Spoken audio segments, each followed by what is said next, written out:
সূর্যের তেজে নাজেহাল প্রাণ প্রকৃতি। একটু স্বস্তির আশায় রাস্তার ধারের ফোয়ারায় নেমে পড়েছেন অনেকে, ছুটছে শিশুরাও। স্থানীয় সময় মঙ্গলবার টানা দ্বিতীয় দিনের মতো দাবদাহের কবলে পড়ে ফ্রান্সের দক্ষিণ পশ্চিমাঞ্চলীয় শহর বোদো। এ সময় তাপমাত্রা দাঁড়ায় 41 ডিগ্রি সেলসিয়াসের ঘরে। জারি করা হয় রেড অ্যালার্ট। বাসিন্দাদের গরম থেকে স্বস্তি দিতে বিনামূল্যে বা কম মূল্যে কিছু সুইমিং পুল ও বিনোদন কেন্দ্রে প্রবেশের সুযোগ করে দেয় স্থানীয় কর্তৃপক্ষ।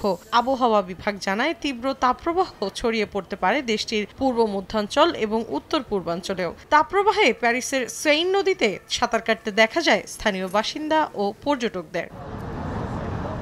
গরমে নাজেহাল পর্তুগালের লিসবনবাসীও। হাত পাখা, টুপি, ছাতাই যেন একমাত্র ভরসা তাদের। তাপমাত্রা 40 ডিগ্রি সেলসিয়াসে পৌঁছাতে পারে বলে পূর্বাভাস দিয়েছে আবহাওয়া অধিদপ্তর।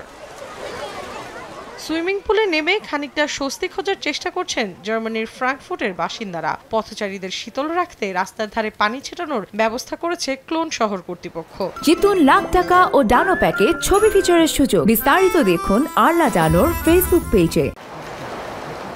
বসনিয়া ও হার্জেগোভিনা জুড়ে তাপমাত্রা বেড়ে যাওয়ায় স্থানীয় বাসিন্দা ও পর্যটকরা আশ্রয় নেন পাহাড়ি অবকাশ যাপন কেন্দ্রে।